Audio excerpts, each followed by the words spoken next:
Darcy says, Chris is aligning his teeth and his message. I am. I'm getting focused. I had to read that one. She's awesome. Michelle says, game changer. Melissa says she loves it. You guys, this is awesome. Everybody's saying yes, yes, yes, yes. So listen. I want to talk to you, before I get into the next phase of how we're rolling this out, I want to talk to you on just a personal note, just so you know where I'm coming from. This last year was one of my roughest years ever. Some of you probably won't even be able to believe that. But this last year was one of my roughest years ever. You think that when things go up, that everything's easier, okay? And sometimes it is, actually. Don't get me wrong, sometimes it is. But let me explain to you, let me share with you. No matter where you guys are in your life, let me just remind you, I've been there, at least somewhere near where you are, probably. I've experienced some similar stuff. And I just want to tell you is that I'm still here. I did not give up. I did not run from it. I have staying power. I have perseverance. We had the opportunity to be able to set up this company, to build it, to sell it.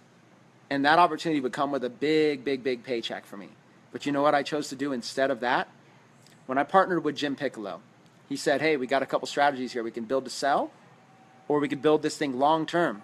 He goes, long term, Chris, would mean like you're running this thing. You're investing the next 20 years of your life at the helm of this ship. Or we go with like a 3 to 5 year build to sell platform. As soon as we get this thing ready to sell, take out a big investment, let other people run it. Do you know what I said? I told Jim, I said, I got 20 years in me. I got it.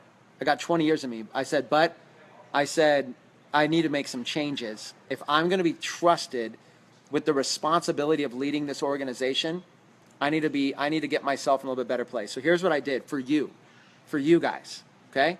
I knew if I have that responsibility on my shoulders, here's what I did. Number one, I quit drinking alcohol completely. I haven't had a sip since the inception of Tecademics. I have not even had one. Before I even conceived it, I stopped drinking. Not one sip of alcohol. Not saying that you guys won't. Not saying I won't ever go around. Not saying I won't ever have a glass of wine with you at some point. But that was how important it is. Now, I know alcohol is whatever it is. I'm just saying that's one example of how serious that I am about this.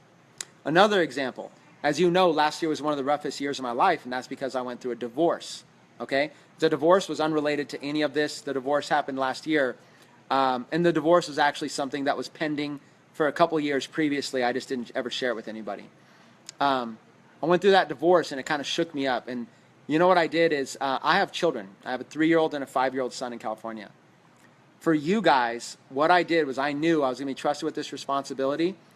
I relocated to Scottsdale, Arizona, while I have a family in California, and I fly back and forth to see them, to be with them, you guys. That's hard.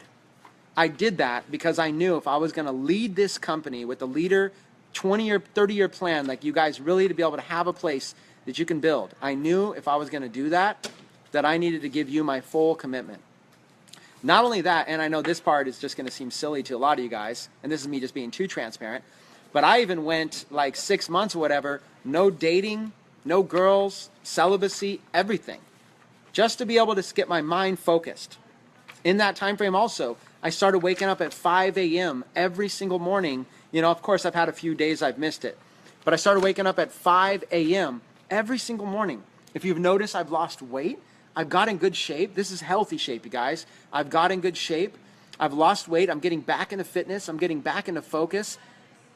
I guess what I'm trying to say is that I knew if I was going to be trusted with the responsibility of leading this company, instead of just building it to sell it, where we party and we rage and we make a bunch of money, if I'm going to be the founder and CEO at the helm of the ship with Jim Piccolo as an amazing chairman and co-partner, co-founder, if I'm going to be at the head of the ship, you deserve somebody who you can count on. And I knew I wasn't in a place where you could count on me. I was struggling with post-divorce struggle, which some of you might be able to relate to. I was struggling with a lot of heavy drinking at that time. I was struggling with a lot of promotions where I was over-promoting. And there's stuff some of you don't even know about. Some of you don't even realize that I had to close down my California office and let everybody go right in the midst of my OMG promotion. Those of you that were part of that OMG promotion, You probably wondered what happened. It looked like I was on top of the world. Then I get hit with a divorce. Then I get hit with some office closure. Then I lost my staff over there. All of that was going on, and I didn't share any of that. That all happened because all of our merchant accounts got frozen. Hundreds of thousands of dollars got frozen, you guys. It was one of the roughest periods of my career. And I looked myself in the mirror, and I said, you know what? If you, Chris, step out of this, do not get caught in this, rise up out of this, and level up. And that's where this whole gamified life concept really came from. I just focused on just leveling up. I'm like, you know what? I got to level up. Start with the inner game. Start with my mindset, and then it went to the outer game. My fitness, my focus, the time that I woke up, reread Miracle Morning. I got back engaged in that, decided, hey, I'm not going to rebound out of a divorce. Most people out of a divorce, especially making money, would go out there and go crazy. And I just decided, you know what? Instead of all that, what if I just got focused and launched the biggest and best idea that I've had burning a hole in my heart for years? Just been sitting there going, this is what I want to do. I'm just scared of it. And that's when the birth of Tecademics came. The birth of Tecademics came from the idea that, you know what, it's time to do something big. It's time to step out of my comfort zone, not get beaten down by life, not be depressed, not be there, and just instead of saying I can't, say how can I? And yes, I even need to follow that advice myself. And that includes fixing my teeth, that includes staying in good shape, that includes practicing my personal development, and that includes even writing a book, you guys. I've got a book that is already in the process of being written that will be released this year, okay? This year, a new book. That book is going to give me the opportunity to be able to travel around and speak on stages and talk about Tecademics, which is going to give us some amazing branding and exposure. You're going to have some amazing opportunities open to you. We're going to have some of the biggest industry leaders that I'll be able to share stage with, that we'll be able to bring into this company and be able to bring them in and get testimonials from them, be able to do videos with them, be able to give them on the free line. I did all this for you, okay? Because you might say, oh, well, you're going to make a lot of money too, Chris. No, listen, if you know me, you know that I end up just reinvesting all my money anyways. Don't get me wrong, money's a great benchmark for success. Great. I had to ask how much we did. I had to ask how many employees we had, okay? I'm not that kind of guy. You know what I get more motivated by? I get more motivated by vision. I get motivated by the long game. I get motivated by audiences of tens of thousands of people that we can fill arenas with. I get motivated by international expansion, where we could have Tecademics learning centers all over the globe. I get motivated by vision, which obviously a byproduct of vision is plenty of financial material things. So it's not that I'm demotivated about material things, but those things are easy. You know what the big thing is? Making an impact, helping people make more money than they've ever made in their life, helping people be able to retire from their jobs, helping people be able to earn enough income to be able to pay off their debt, helping people solve problems that money can solve so they can focus on the problems that money can't solve. People say money can't solve your problems, right? Sure it can.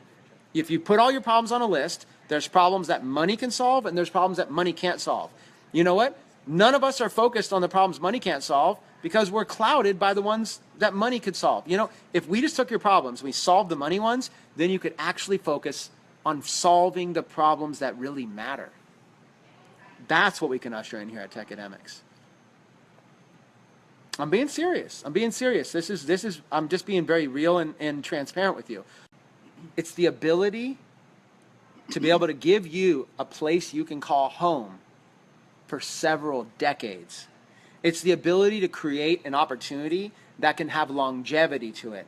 An opportunity that can have great publicity because you're giving away the free train and giving away so much value that it shines bright over any negative hate that's out there. The ability for us to be able to go out there and influence people's lives without having them need to pull out their credit card. And in the process, when you serve the masses like that, you'll be able to eat with the classes.